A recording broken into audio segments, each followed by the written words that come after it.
Ang pirma sa ilalim ng kontrata ay parang isang patak ng dugo sa isang puting papel. Pinal, walang atrasan. Masaya ka na ba?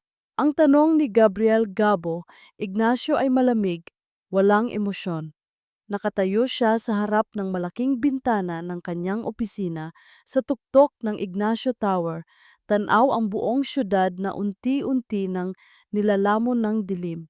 Sa likod niya nakatayo si Angela Santos, ang kanyang bagong asawa, ang babaeng halos hindi niya kilala ngunit ngayon ay karugtong na ng kanyang pangalan. Hindi ito tungkol sa saya, Gabo, sagot ni Angela, ang boses ay kalmado. Ito ay tungkol sa pamilya, sa pangako. Humarap si Gabo. Isang pangako na ginawa ng ating mga ama, hindi natin. Ito ang kanilang kasal. Isang kasunduan, isang pagsasanib ng dalawang malaking kumpanya, isang transaksyon na ang naging puhunan ay ang kanilang mga puso. Ngunit para kay Angela, mayroon pang mas malalim. Mahal niya si Gabo, matagal na, palihim. Biglang tumunog ang cellphone ni Angela. Isang text message mula sa kanyang pinsan. Ang kanyang matalik na kaibigan, si Katrina. Congrats, pinsan! Finally, Mrs. Ignacio ka na. See you later sa party. Ngunit pagkatapos ng mensaheng iyon, may isa pang pumasok mula sa parehong numero, ngunit halatang hindi para sa kanya. Isang pagkakamali. Mahal, nauna na ako sa tagpuan natin. Dalian mo. Miss na kita. Napatigil sa paghinga si Angela. Mahal. Kasabay noon muling tumunog ang cellphone ni Gabo. Hello? Sabi nito. Yes, mahal. Papunta na ako. Oh, I miss you too. Ang mundo ni Angela ay gumuho. Ang lalaking kaharap niya, ang kanyang asawa, ang lalaking pinangarap niya, ay mayroon palang ibang minamahal. Nang gabing iyon, sa kanilang engagement party, si Angela ay isang perpektong larawan ng isang masayang nobya. Ngumingiti, nakikipag-usap, ngunit ang kanyang mga mata ay laging nasa isang direksyon, kay Gabo. At sa babaeng laging nakadikit dito, ang kanyang pinsan, si Katrina. Nang magkaroon siya ng pagkakataon, sinundan niya sila, papunta sa hardin. At doon, sa ilalim ng liwanag ng buwan, nakita niya sila, magkayakap, magkahalikan. Ang sakit ay hindi maipaliwanag. Isang pagtataksil na doble ang talim, ngunit hindi pa iyon ang pinakamasakit. Narinig niya ang kanilang pinag-uusapan. Paano na si Angela? Tanong ni Katrina. Huwag mo siyang alalahanin, sagot ni Gabo. Kapag nakuha ko na ang mana mula kay Lolo, hihiwalayan ko rin siya. Konting tiis na lang, mahal, sa atin din ang lahat. Ang mga sumunod na buwan ay isang perpektong impyerno para kay Angela. Araw-araw kailangan niyang isuot ang maskara ng isang masayang asawa. Araw-araw kailangan niyang harapin ang pekeng ngiti ng kanyang pinsan na si Katrina na ngayon ay halos sa bahay na nila nakatira. Para matulungan ka sa pag-aayos ng bahay, laging dahilan nito. Ngunit alam ni Angela ang totoo. Nandito ito para bantayan siya, para siguraduhing hindi siya magiging isang problema. Ang tanging nagbibigay sa kanya ng lakas ay ang sikretong lumalaki sa kanyang sinapupunan. Isang araw, nalaman niyang buntis siya. Ang balitang dapat sana ay maging isang biyaya ay naging isang sumpa. Dahil alam niya ang batang ito, ang anak nila ni Gabo, ay isang malaking hadlang sa plano ni Gabo at Katrina. Sinubukan niyang itago, ngunit hindi nagtagal, nalaman din nila. Isang gabi, hinarap siya ng dalawa. Buntis ka? Sabi ni Gabo. Hindi ito isang tanong. Tumango si Angela. Kailangan mong ipa-abort yan, malamig na sabi ni Katrina. Ano? Hindi pwedeng magkaroon ng hadlang sa plano, Angela. sabi ni Gabo. Ang merger ng ating mga kumpanya ay nakasalalay sa pagpapakasal natin at pagkatapos sa ating paghihiwalay. Hindi! Sigaw ni Angela, hinawakan ang kanyang tiyan. Hinding-hindi ko isusuko ang anak ko. Kung ganoon, sabi ni Katrina, wala kang pagpipilian. Kinabukasan, pinilit siya ni Gabo na sumama. May pupuntahan lang tayo, sabi nito.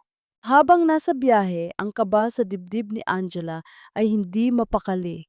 Madilim ang daan. Wala silang ibang kasabay. Biglang isang malaking truck ang sumalubong sa kanila mula sa kabilang linya. Diretso sa kanila. Gabo, mag-ingat ka. Ngunit si Gabo ay kalmado lang. Sa huling sandali, mabilis niyang inikot ang manibela. Ang kotse ay umikot at bumangga sa isang malaking puno sa gilid ng daan. Ang impact ay malakas, ngunit hindi sapat para patayin sila. Anong ginawa mo? Sigaw ni Angela. Isang aksidente, sabi ni Gabo, bumaba ng kotse. Pagkatapos, bumaba rin si Katrina mula sa truck. Siya ang nagmamaneho. Hindi pa tapos ang lahat, sabi ni Katrina. Binuksan niya ang pinto sa gilid ni Angela. Hinila niya ito palabas. Pirmahan mo na ang divorce papers, Angela, sabi ni Gabo, para matapos na to. Hindi, sabi ni Angela.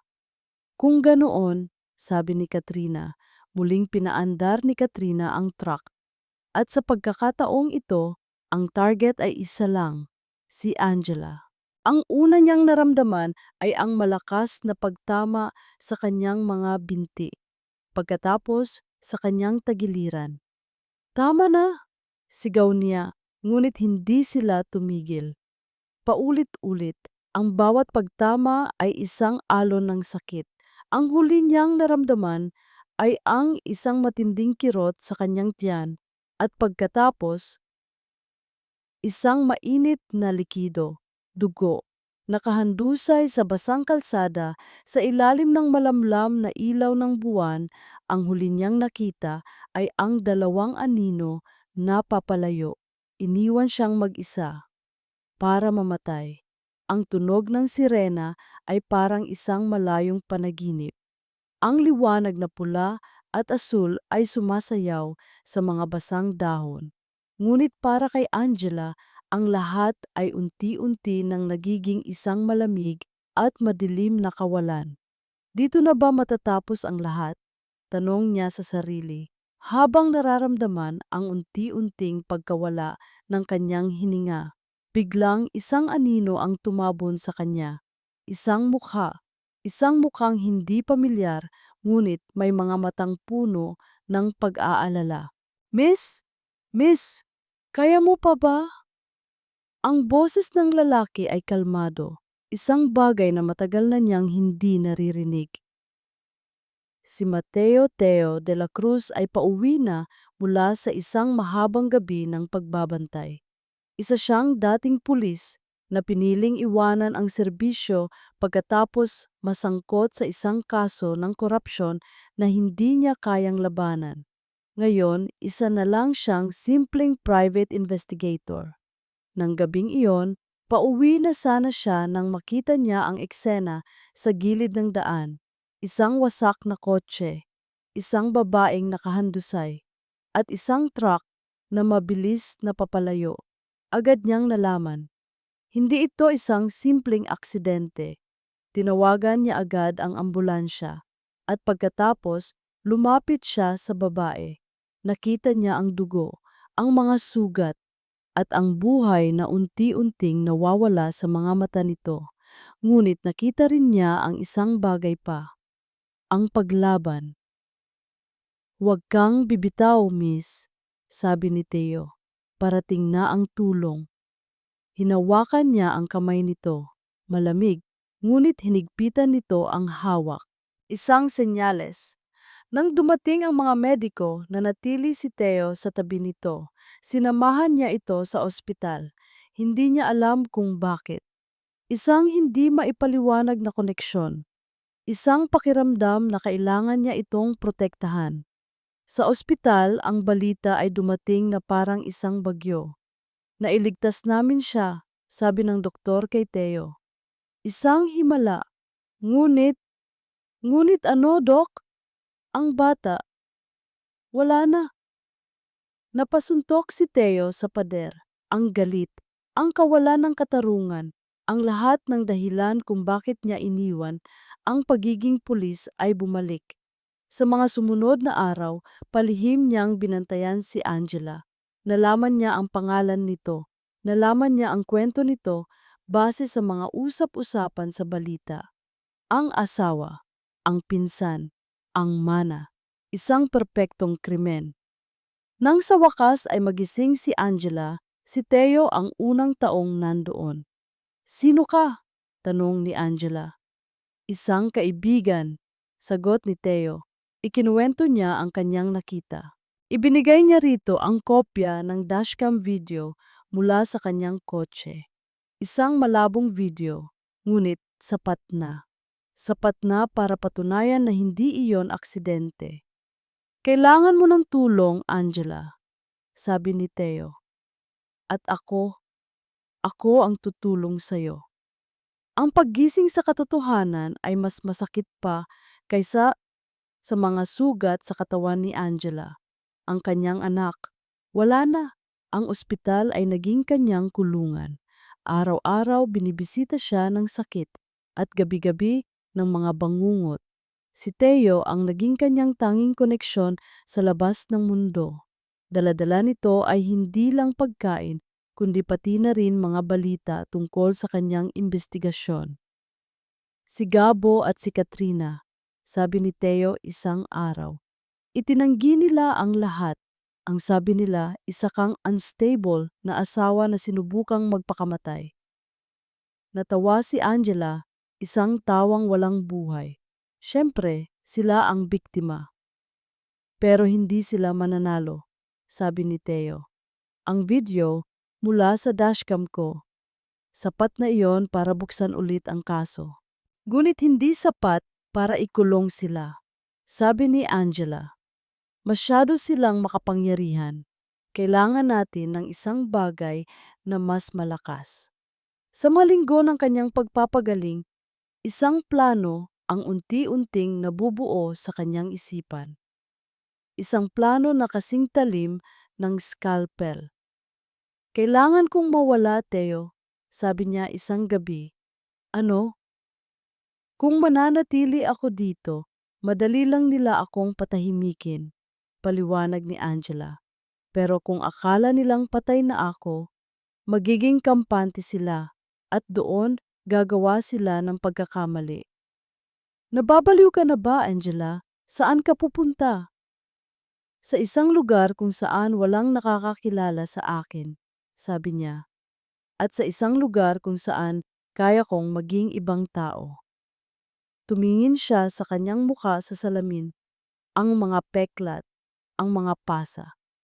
Ayoko na sa mukhang ito, sabi niya. Ang mukhang ito ay mukha ng isang talunan, mukha ng isang biktima.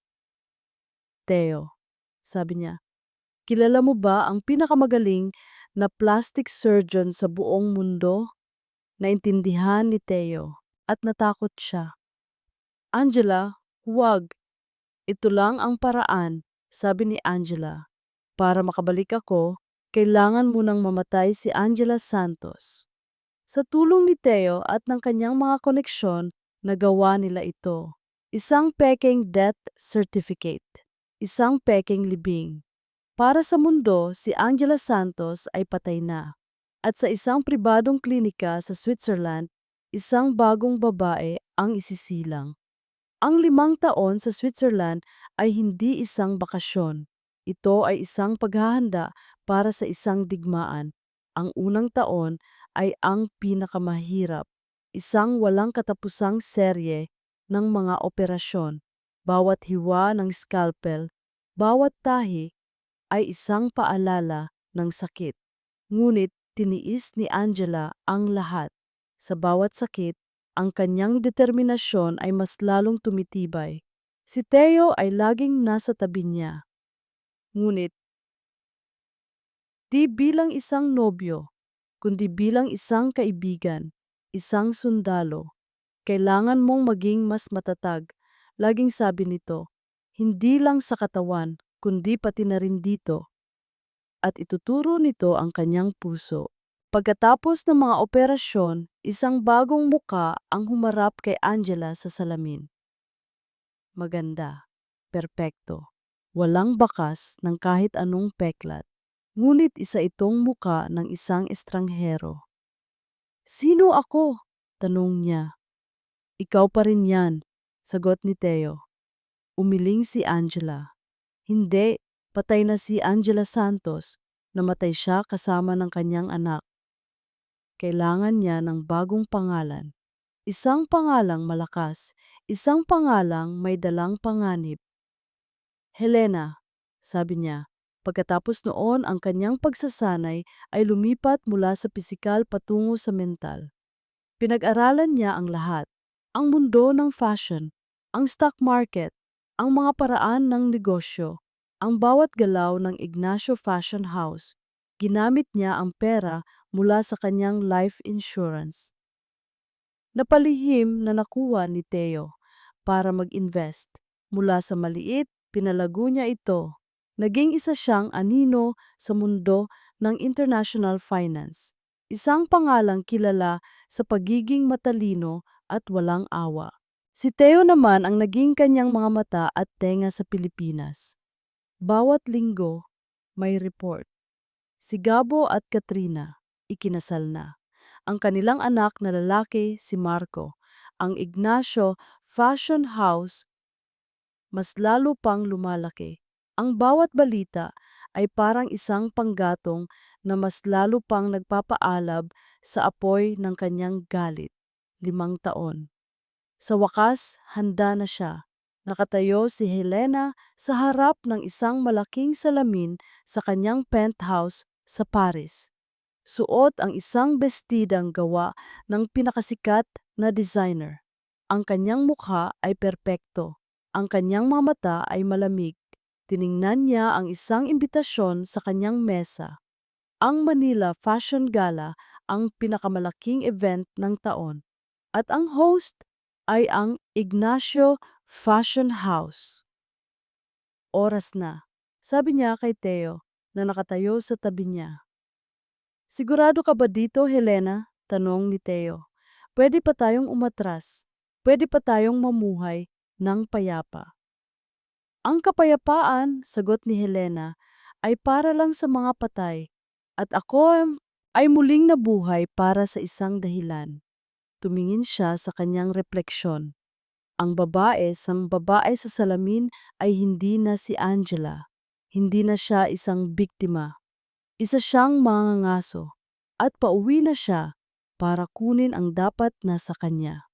Ang Manila Fashion Gala ay ang perpektong entablado. Ang hangin ay puno ng amoy ng mamahaling pabango at ng mga pekeng papuri. Lahat ng importanteng tao sa lipunan ay naroon. Sa gitna ng lahat na parang hari at reyna ay sina Gabriel at Katrina Ignacio. Si Gabo, guwapo at makapangyarihan. Si Katrina, maganda at matagumpay, suot ang isang bestidang kumikinang. Sa tabi nila, ang kanilang 5 taong gulang na anak, si Marco, na mukhang naiinip. Ngumiti ka, bulong ni Katrina sa bata. Nakatingin sa'yo ang lahat. Biglang, ang lahat ng atensyon ay napunta sa malaking pinto. Isang babae ang pumasok. Si Helena, ang kanyang paglakad ay may bigat. Ang kanyang presensya ay hindi kayang balewalain. Ang bawat mata ay napako sa kanya. Sino siya? Bulong ng mga tao. Ang ganda niya, parang isang diyosa. Hindi nila alam kung gaano katotoo ang kanilang mga sinasabi. Isang diyosa ng paghihiganti. Kasama niya si Theo na ngayon ay gumaganap bilang kanyang business manager. Relax ka lang, bulong ni Theo. Kaya mo to. Naglakad si Helena sa gitna ng ballroom. at sinadya niyang banggain si Katrina. Ang red wine sa kopita ni Katrina ay natapon sa puting bestida nito. Ano ba? Sigaw ni Katrina. Hindi ka ba tumitingin sa dinadaanan mo? Humarap si Helena. Patawad, sabi niya, ang boses ay malamig. Hindi ko sinasadya. Tinitigan niya si Katrina, pagkatapos ay si Gabo. Walang kahit anong bakas ng pagkakakilala sa kanyang mga mata. Para sa kanila, isa lang siyang magandang estranghera. Ngunit si Gabo, may isang bagay siyang naramdaman, isang pamilyar na kislap sa mga mata ng babae. Ako nga pala si Helena, sabi niya. Inilahad ang kanyang kamay kay Gabo. Ang bagong may-ari ng La Perla Textiles.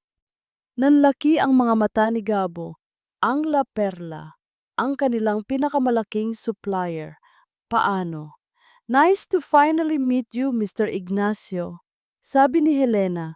Sa buong gabing iyon, si Helena ang naging sentro ng atensyon. Ang kanyang ganda, ang kanyang talino, ang kanyang misteryo. Si Katrina ay naiwang puno ng inggit. Bago matapos ang gabi, nilapitan ni Helena ang maliit na si Marco na nag-iisa sa isang sulok. Hello, bati niya. Tumingin ang bata sa kanya. Ang ganda ng mami mo, sabi ni Helena. Hindi po, sagot ng bata. Siya po ang stepmom ko. Natigilan si Helena. Ang totoo ko pong mami, sabi ng bata, ay isang anghel na. Nasa langit na po siya. Isang matinding kirot ang tumama sa puso ni Helena. Ang sarili niyang anak ay hindi man lang siya kilala, ngunit kailangan niyang maging matatag. Bago siya umalis, nilapitan niya si Gabo. Mr. Ignacio, sabi niya, may proposal ako para sa'yo. Isang partnership. Sa tingin ko, magugustuhan mo. At iniwan niya ito, dala-dala ang isang pangakong magpapabagsak sa kanila. Ang proposal ni Helena ay hindi lang isang simpleng business deal. Ito ay isang paanyaya sa isang mapanganib na laro. At si Gabriel Ignacio na laging naghahanap ng bagong hamon ay kumagat sa pain. Ang kanilang unang meeting ay ginanap sa opisina ni Gabo. Ang parehong opisina kung saan minsan siyang umiyak at nagmakaawa. Ngayon, bumalik siya hindi bilang isang asawa, kundi bilang isang kapantay. Ang proposal ko ay simple lang. Simula ni Helena, inilalatag ang mga dokumento. Ang La Perla Textiles at ang Ignacio Fashion House. Magtutulungan tayo para gumawa ng isang exclusive clothing line, high fashion, international quality. Interesting, sabi ni Gabo, pinag-aaralan ang mga papeles. Ngunit masyadong malaki ang panganib. Kailangan ko ng kasiguraduhan. Ako, sabi ni Helena, nakatingin ng diretso sa kanyang mga mata. Ako ang kasiguraduhan mo. Ang kanilang mga meeting ay naging madalas. At sa bawat pagkikita, isang kakaibang tensyon ang namamagitan sa kanila.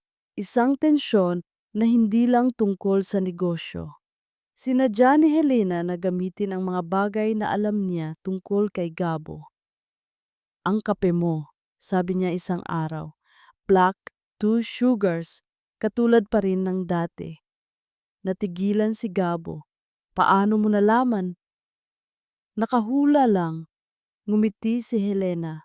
Isang araw habang nasa meeting, aksidente niyang naisulat sa isang papel ang pangalan ng paboritong aso ni Gabo noong bata pa ito. Ang mga maliliit na bagay na iyon ay parang mga tinik na unti-unting bumabaon sa isipan ni Gabo. Sino ba talaga ang babaeng ito? Bakit pakiramdam niya ay kilalang-kilala na siya nito? Si Katrina naman ay lalong nagiging paranoid. Nararamdaman niya ang pagbabago sa kanyang asawa at nararamdaman niya ang panganib mula kay Helena. Ano ba talaga ang kailangan mo sa asawa ko, Helena? Tanong ni Katrina. Hinarang siya sa pasilyo. Ang kailangan ko sa kanya, sagot ni Helena, ay ang kanyang talino sa negosyo, isang bagay na mukhang kulang sa'yo. Ang insulto ay tumama. Sinimulan ni Katrina ang sarili niyang imbestigasyon. Ngunit si Helena ay parang isang multo. Walang nakaraan, walang bakas. Ang laro ni Helena ay hindi lang nakatuon kay Gabo, pati na rin sa kanilang anak. Marco, tama ba? Bati niya sa bata isang araw. Aksidente silang nagkita sa lobby. Tumango ang bata. Ako si Tita Helena, sabi niya, kaibigan ng daddy mo. Mula sa kanyang bag, kinuha niya ang isang maliit na laruang kotse, ang paboritong laruan ni Marco. Paano ninyo po nalaman? Tanong ng bata. May nagsabi sa akin na isang munting anghel, sagot ni Helena. Sa bawat kilos ni Helena, si Gabo ay mas lalong naguguluhan at si Katrina ay mas lalong nagagalit. Ang perpektong mundo na kanilang itinayo ay unti-unti nang nagkakaroon ng mga bitak. Isang gabi, sa isang business dinner, sinadya ni Helena na magsuot ng isang pabangong pamilyar.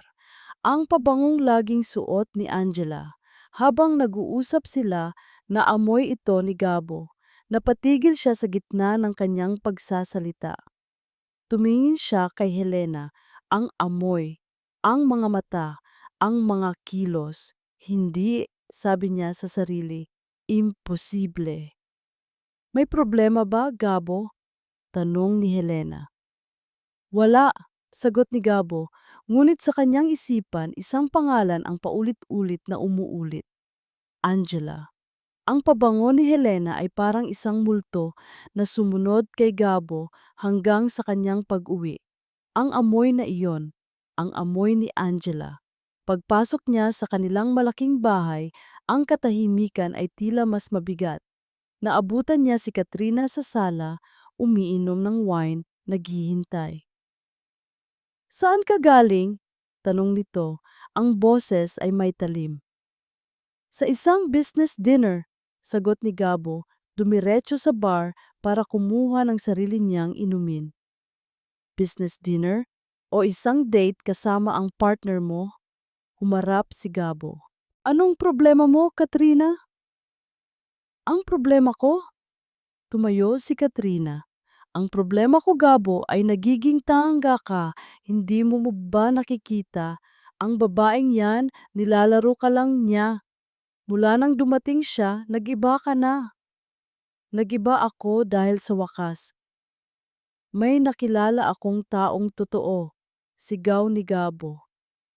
Totoo? Natawa si Katrina. Isang babaeng walang nakaraan. Isang babaeng parang isang multo. Yun ba ang totoo para sa'yo? Ang kanilang pagtatalo ay naging mas mainit, mga sigawan, mga panunumbat. Sa gitna ng kanilang away, hindi na napigilan ni Gabo ang sarili. Baka mas gusto ko pa ang isang multo kaysa sa isang asawang puro pera lang ang nasa isip. Ang, ang mga salitang iyon ay tumama kay Katrina. Isang sampal. Kung ganoon, sabi ni Katrina, ang boses ay malamig na ngayon. Bakit hindi mo na lang siya ang pakasalanan? At umalis na ito, iniwan si Gabo sa isang katahimikang mas maingay pa sa kanilang sigawan. Samantala, ang relasyon ni Helena at ni Theo ay dumadaan din sa sarili nitong pagsubok. Masyado ka nang nagiging malapit sa kanya, Helena, sabi ni Theo isang gabi. Bahagi ng plano, Theo, sagot ni Helena. O bahagi na ng puso mo? Tanong ni Theo. Nakikita ko, Helena, sa tuwing magkasama kayo, nakikita ko ang anino ni Angela sa mga mata mo. Patay na si Angela. Talaga ba? O baka naman sinusubukan mo lang siyang buhayin ulit sa pamamagitan ni Gabo? Ang tanong ni Theo ay isang kutsilyo. Dahil totoo, isang parte kay Helena ang nasasaktan sa tuwing nakikita niyang nasasaktan si Gabo. Isang parte sa kanya ang nangungulila sa dating sila. Kailangan kong gawin ito, Teo, sabi niya. Hanggang saan, Helena? Tanong ni Teo. Hanggang sa ikaw na mismo ang maging halimaw na gusto mong pabagsakin. Ang laro ni Helena ay nagpatuloy. Naging mas mapanganib. Inanyayahan niya si Gabo sa isang private meeting sa kanyang hotel suite. Ang dahilan para pag-usapan ang huling detalye ng kanilang kontrata. Ngunit ang totoong dahilan ay para sa huling pagsubok. Uminom muna tayo, sabi ni Helena. Inaabutan si Gabo ng isang baso ng whiskey. Nag-usap sila tungkol sa negosyo at unti-unti tungkol sa buhay. Naaalala ko, sabi ni Gabo, medyo lasing na. May isang babae akong minahal, sobra. Akala ko siya na, pero ano, iniwan niya ako, sabi ni Gabo. Ang sabi nila na aksidente siya, pero sa puso ko alam kong iniwan niya ako. Ang sakit sa boses nito ay totoo. Dahan-dahan lumapit si Helena. Umupo siya sa tabi nito. Paano kung hindi kanya iniwan? Bulong niya. Paano kung pinilit lang siyang umalis? Nag-angat ng tingin si Gabo. Ang kanilang mga mukha ay magkalapit na. Helena, bulong nito, at akmang hahalikan na niya ito. Ngunit umiwas si Helena. Gabi na, sabi niya. Kailangan mo nang umuwi sa asawa mo. Ang pagtanggi. Ang huling lason. Umalis si Gabo, gulong-gulo. Naiwan si Helena, nanginginig. Ang kanyang puso ay sumisigaw, ngunit ang kanyang isip ay nanalo. Hindi, sabi niya sa sarili, hindi ako si Angela. Ang pagtanggi ni Helena ay isang matamis na lason na iniwan niya sa isipan ni Gabo, ngunit para kay Teo, isa itong senyales na ang laro ay nagiging masyadong mapanganib. Habang si Helena ay abala sa pagpapahirap sa emosyon ni Gabo, si Teo naman ay nag-focus sa isang bagay na mas konkreto. Ang nakaraan. May mali. Paulit-ulit niyang sinasabi sa sarili, kung ang plano ni Gabo at Katrina ay perpekto, bakit kailangan pa nilang mag-abala sa isang aksidente? Bakit hindi na lang nila hinayaang umalis si Angela? Binalikan niya ang lahat ng ebidensya, ang police report, ang testimonya ng mga saksi, at doon sa isang lumang file nahanap niya ito, isang pangalan. Ang pangalan ng isang private nurse na bigla na lang nag-resign at umalis ng bansa 1 linggo pagkatapos mamatay ni Angela. Ginamit ni Teo ang kanyang mga naipon at koneksyon. Pagkatapos ng ilang linggong paghahanap, natagpuan niya ang nurse. Nakatira na ito ngayon sa isang maliit na bayan sa Canada. May bagong pangalan. Ang pag-uusap nila sa telepono ay puno ng pagtanggi sa simula. Hindi ko alam ang sinasabi mo. Matagal na yun, ngunit si Teo ay hindi sumuko. Alam kong tinakot ka nila, sabi ni Teo, pero may isang buhay na nasira at isang batang nawala.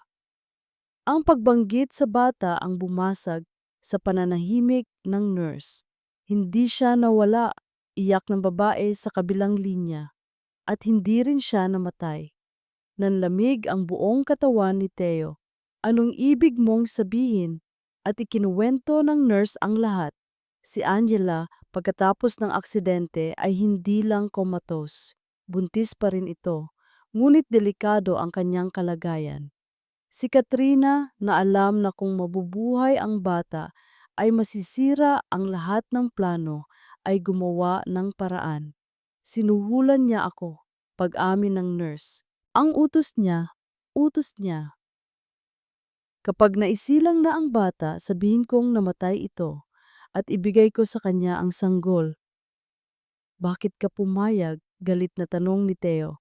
May sakit ang anak ko noon. Kailangan ko ng pera para sa operasyon niya. Nasaan ang bata ngayon, Maria? Hindi ko alam, iyak ng nurse. Pagkatapos kong ibigay sa kanya, hindi na siya nagpakita. Ngunit may narinig ako, isang ampunan. Isang pribadong ampunan para sa mga mayayaman. Pagkababa ng telepono, si Theo ay hindi makagalaw. Isang anak. Buhay ang anak ni Angela. Kasabay nito, nalaman din niya ang tungkol sa plano ni Gabo at Katrina na mag-ampon ng isang bata mula sa parehong pribadong ampunan. Ang lahat ay nag-ugnay. Hindi lang nila ninakaw ang buhay ni Angela. Ninakaw din nila ang kanyang anak at ngayon sinusubukan nilang bawiin ito sa isang legal at malinis na paraan. Dali-dali siyang pumunta sa penthouse ni Helena. Kailangan nitong malaman. Naabutan niya si Helena na nakatingin sa labas ng bintana, malalim ang iniisip. Helena, sabi niya, hinihingal, may kailangan kang malaman, isang bagay na napakahalaga. Ikinuwento niya ang lahat, ang tawag, ang nurse, ang ampunan. Habang nagsasalita siya, nakita niya ang unti-unting pagbabago sa mukha ni Helena mula sa pagkalito papunta sa gulat at sa huli, sa isang emosyong hindi pa niya nakikita dati. Isang purong, hindi nababahaging galit ng isang ina. Saan? Tanong ni Helena. Ang boses ay nanginginig sa galit. Saan ang ampunan na yan? Ang biyahe papunta sa St. Grace Foundling Home ay isang biyaheng tahimik.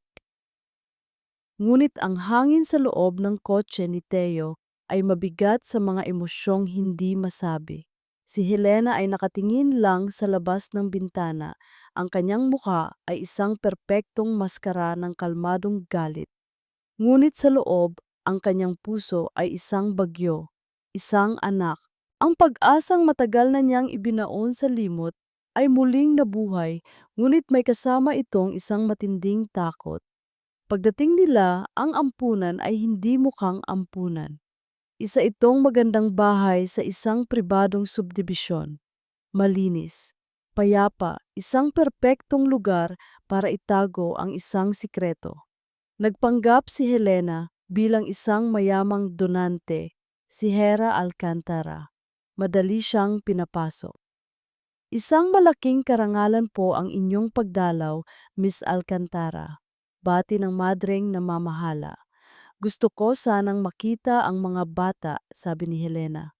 At marahil ay mag-sponsor ng isa sa kanila. Dinala siya sa isang malaking playroom. Ang mga bata ay masayang naglalaro. Ngunit ang mga mata ni Helena ay iisa lang ang hinahanap. Isang batang lalaki, mga 5 taong gulang, na may mga matang katulad ng kay Gabo at doon, sa isang sulok, nakita niya ito. Mag-isang naglalaro ng isang maliit na kotse. Ang kanyang buhok ay kulot, katulad ng kay Angela noon, at nang mag-angat ito ng tingin at magtama ang kanilang mga mata, napatigil sa pagtibok ang puso ni Helena. Iyon na, alam niya, nararamdaman niya sa bawat himaymay ng kanyang pagkatao, ang kanyang anak. Dahan-dahan siyang lumapit. Hello? Sabi niya. Anong pangalan mo? Marco po, sagot ng bata. Ang pangalang ibinigay sa kanya ng mga taong nagnakaw sa kanya. Ako si Helena, sabi niya. Gusto mo bang maging kaibigan? Tumango ang bata. Sa mga sumunod na oras, hindi umalis si Helena sa tabi ni Marco. Naglaro sila, nagkwentuhan. At sa bawat tawa ng bata, ang yelo sa puso ni Helena ay unti-unting natutunaw, napapalitan ng isang pagmamahal na mas malakas pa sa kahit anong galit. Ngunit ang kanilang sandali ay naputol.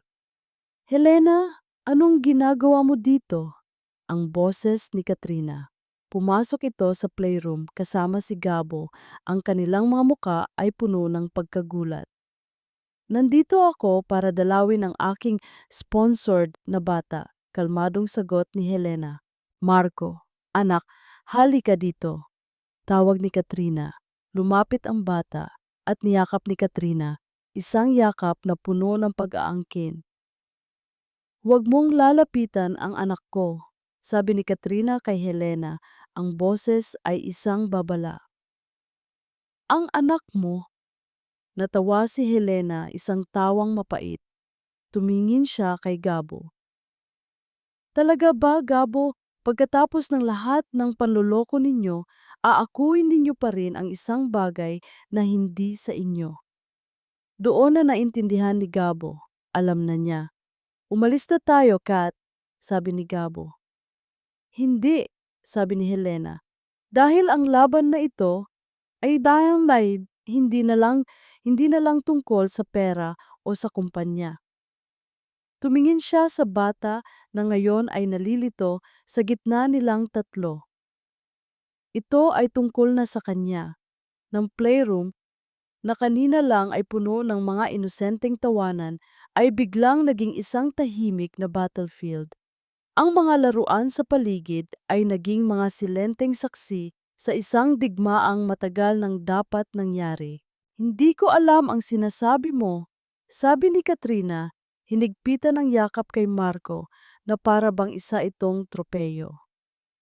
"Anak namin siya." "Ang isang ina ay hindi nagsisinungaling," sagot ni Helena, ang bawat salita ay may diin. "Ang isang ina ay hindi nagnanakaw." Humarap siya kay Gabo. "At ang isang ama ay hindi tumatalikod." Ang mga salita ay tumama kay Gabo. Ang lahat ng kasalanan, ang lahat ng pagkukulang ay bumalik sa kanya. "Helena, pakiusap," sabi niya. "Mag-usap tayo ng pribado." "Wala na tayong dapat pag-usapan pa ng pribado, Gabo," sabi ni Helena. "Oras na para malaman ng lahat ang katotohanan." Mula sa kanyang bag, inilabas niya ang isang folder. Sa loob, ang kopya ng testimonya ng nurse mula sa Canada. Ang pekeng death certificate ng kanyang anak. "Ano ito?" tanong ni Helena.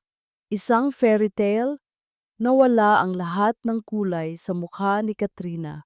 Tumingin siya kay Gabo, humihingi ng tulong. Ngunit si Gabo ay nakatitig lang kay Helena, ang muka ay puno ng pagsisisi. Sa gitna ng tensyon, isang tao ang kumilos. Si Theo. Pumasok siya sa playroom kasama ang madreng namamahala at dalawang pulis. "Tapos na ang laro, Gabo, Katrina," sabi ni Theo. Ang madre, na nalaman na rin ang katotohanan mula kay Theo, ay lumapit kay Katrina. "Miss Ignacio," sabi nito, "ibigay mo sa akin ang bata." Sa desperasyon, umiling si Katrina. "Hindi, anak ko siya." Ngunit si Marco, na nakikinig sa lahat, ay unti-unting kumakawala sa yakap ni Katrina. Tumingin ito sa babaeng nagpakilala bilang si Helena, ang babaeng naglaro sa kanya, ang babaeng may mga matang malungkot ngunit mabait. At sa isang iglap ng inosenteng katotohanan, sinabi ng bata ang isang bagay na yumanig sa lahat. "Hindi ka po mabait," sabi nito kay Katrina. "Lagi mo po akong pinapagalitan." Tumingin ito kay Helena. "Siya po," sabi nito, itinuturo si Helena. "Siya po ang mabait." At tumakbo ang bata, hindi kay Gabo, hindi kay Katrina. Tumakbo ito papunta kay Helena. Niyakap nito ang mga binti ni Helena. Sa sandaling iyon, ang lahat ng galit sa puso ni Helena, ang lahat ng plano ng paghihiganti ay biglang naglaho. Ang natira na lang ay ang init ng yakap ng kanyang anak. Ang anak na sa wakas ay bumalik na.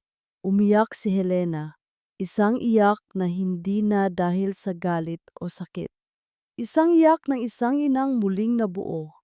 Habang dinadala na ng mga pulis sina Gabo at Katrina, isang huling tanong ang binitiwan ni Gabo. "Helena," sabi nito, "ang kumpanya Ang lahat ng pinaghirapan mo, itutuloy mo pa ba?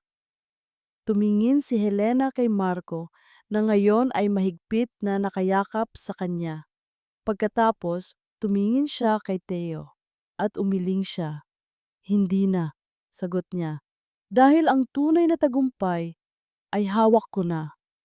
Ang pagbagsak ng imperyo ng mga Ignacio ay mabilis at walang ingay. Sa harap ng mga hindi matitibag na ebidensya, ang testimonya ng nurse, ang mga dokumento mula sa ampunan, at ang sarili nilang mga pag-amin, si Gabriel at Katrina ay nahatulan. Ngunit bago ang huling pagdinig, isang hindi inaasahang pangyayari ang naganap.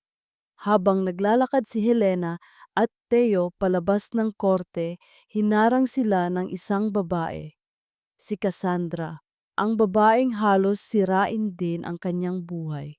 Helena, sabi nito, pakiusap, kailangan kitang makausap. Dinala sila ni Cassandra sa isang lugar na hindi inaasahan ni Helena, ang pediatric ward ng isang pampublikong ospital. Sa loob ng isang maliit na silid, nakahiga ang isang batang lalaki, payat, maputla, at may mga tubong nakakabit sa kanyang katawan.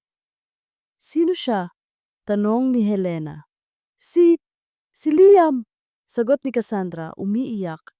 Ang anak ko. Napatanga si Helena. May butas siya sa puso, pagpapatuloy ni Cassandra, at kailangan niya ng operasyon. Isang operasyon na napakamahal, na tanging ang pinakamagaling na surgeon lang ang kayang gumawa.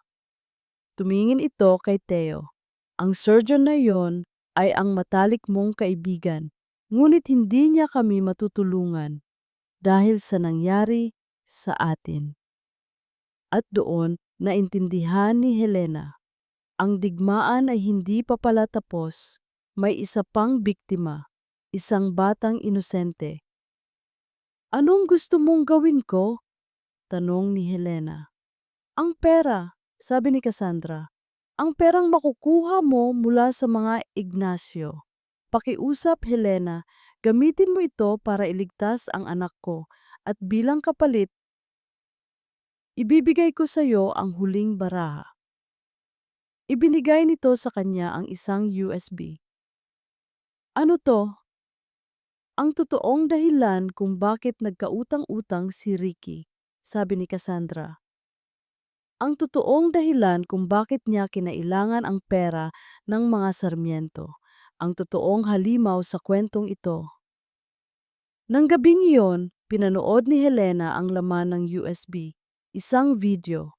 Isang video ni Nate nakatali sa isang upuan, bugbog sarado, at sa harap niya ang ama nito, ang kagalang-galang na si Senator Sarmiento. Hindi mo ako pwedeng talikuran, Nate, sigaw ng senador. Dugo kita at gagawin mo ang lahat para sa pamilyang ito. Ang kahihiyan ni Nate, ang pagkatalo niya kay Eris, ay isa palang palabas, isang paraan para makuha ng kanyang ama ang kontrol sa Sarmiento Group. Si Nate ay isa lang din palang biktima. Kinabukasan sa korte, bago ibigay ang huling hatol, tumayo si Helena. Your Honor, sabi niya, mayroon po akong huling kahilingan. Ang buong korte ay natahimik, naghihintay sa sasabihin ni Helena. Your Honor, sabi niya, ang boses ay kalmado ngunit puno ng bigat. Ang hustisya ay hindi lang tungkol sa pagpaparusa, ito rin ay tungkol sa paghilom. Tumingin siya kay Gabo at Katrina na nakayuko sa kanilang upuan. Ang kanilang ginawa ay walang kapatawaran, pagpapatuloy niya. At nararapat lang silang pagbayaran ito, ngunit may isang batang naghihintay sa labas. Isang batang walang kasalanan, ang kanilang anak, si Marco. Huminga siya ng malalim. Ang hiling ko po ay huwag nating ipasa sa susunod na henerasyon ang bigat ng kasalanan ng nakaraan. Ang perang makukuha mula sa kasong ito ay nais ko pong ilaan sa isang trust fund. isang pondo para sa kinabukasan ni Marco at para sa lahat ng batang inabandona at nasaktan katulad niya. Pagkatapos, tumingin siya kay Theo. At tungkol naman po sa isa pang bata, sabi niya, ang anak ni Cassandra, hinihiling ko po sa korte na payagan ang pinakamagaling na doktor na kilala ko, na si Dr. Miguel Alvarez, na isagawa ang kanyang operasyon pro bono. Isang bulungan ang pumuno sa silid, isang kilos na hindi inaasahan ng lahat.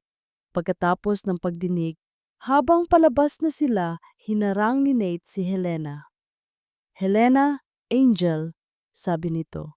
Salamat. Hindi iyon para sa'yo, Nate, sagot ni Helena. Iyon ay para sa mga bata at para sa akin. Alam ko, sabi ni Nate, pero salamat pa rin. Tumingin ito sa kanya. Malaya ka na. Ano na ang plano mo? Ngumiti si Helena. Ang maging si Angela ulit. Umalis na ito. Ngunit sa pagkakataong ito, hindi na ito ang Angela na talunan. Siya ay si Angela, isang ina, isang tagapagtanggol, isang babaeng natutong ang tunay na lakas ay nasa pagpapatawad. Lumipas ang isang taon, ang buhay ay nagpatuloy. Si Gabo at Katrina ay nagsimula ng pagbayaran ang kanilang mga kasalanan sa loob ng kulungan. Si Nate, pagkatapos ng iskandalo, ay tinalikuran ang mundo ng korporasyon. Ibinigay niya ang pamamahala sa iba at ginugol ang kanyang oras sa pagiging isang tunay na ama kay Marco. At si Angela, tinupad niya ang kanyang pangako. Itinatag niya ang tahanan ng mga anghel, isang foundation na tumutulong sa mga batang biktima ng pang-aabuso. At sa tabi nito, isang maliit na coffee shop, ang Kapitbisig, kung saan siya mismo ang nagtitimpla ng kape. Si Theo ay laging nasa tabi niya. Isang hapon, habang abala si Angela sa pag-aasikaso ng mga bata sa foundation, dumating si Migs, ang matagal na niyang hinihintay. Migs, bati niya. Angel, ngiti ni Migs. Kamusta ang pinakamagaling na surgeon na kilala ko? Heto, mas abala pa kaysa dati, tawa ni Angela. Naglakad sila sa hardin ng foundation. Ang anak ni Cassandra, sabi ni Migs. Maayos na siya, matagumpay ang operasyon. Salamat, Migs, sabi ni Angela. Wala yon, sabi ni Migs. Utang ko yun sa'yo. Tinuruan mo akong muling magtiwala sa aking mga kamay. Umupo sila sa isang bench. At ikaw? Tanong ni Migs. Masaya ka na ba? Tumingin si Angela sa mga batang masayang naglalaro. Oo, sabi niya. Sobra. Pero may kulang pa rin pag-amin niya. Tumingin siya kay Migs. Ang lalaking hindi kailanman umalis. Ang lalaking minahal siya bilang si Angela, bilang si Eris, at bilang si Angel. Ikaw, bulong niya. Ngumiti si Migs. Alam ko, kaya ako nandito. Ang kanilang kasal ay simple lang. Ginanap sa hardin ng tahanan ng mga anghel. Ang kanilang mga bisita, ang ina ni Angela, ang ilang tunay na kaibigan, at ang daan-daang mga batang tinutulungan nila. Walang mga politiko, walang mga business tycoon, tanging mga taong may totoong puso.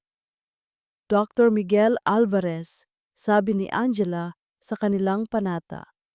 Ikaw ang doktor na gumamot hindi lang sa aking muka, kundi pati na rin sa aking puso. Ipinapangako ko kung sa bawat araw, ako naman ang mag-aalaga sa iyo. Angela De Leon, sagot ni Migs. Ikaw ang pasyenteng nagturo sa akin kung paano muling bumangon. Ipinapangako kong mamahalin ko ang bawat peklat mo dahil ang mga iyan ang nagpatunay kung gaano ka katatag. Ang kanilang halik ay sinelyuhan ng masayang hiyawan ng mga bata. Makalipas ang ilang taon, Isang hapon sa dalampasigan. Mommy, Daddy! Dalawang bata ang masayang tumatakbo palapit sa kanila. Ang kanilang anak na si Angelito at si Marco na ngayon ay tinuturing na nilang sariling anak. Naupo sila sa buhanginan, pinapanood ang papalubog na araw. Naaalala mo ba, bulong ni Migs, noong sinabi kong ang paghihiganti ang magpapalaya sa'yo? Oo, sagot ni Angela. Nagkamali ako, sabi ni Migs. Hindi, pagtatama ni Angela. Tama ka. Pinalaya nga ako ng paghihiganti. Tumingin siya sa kanyang pamilya. Pinalaya niya ako mula sa galit para bigyan ng puwang ang pagmamahal. Niyakap niya si Migs, ang kanyang tahanan, ang kanyang kapayapaan, ang kanyang tunay na tagumpay, ang kanyang bagong kabanata.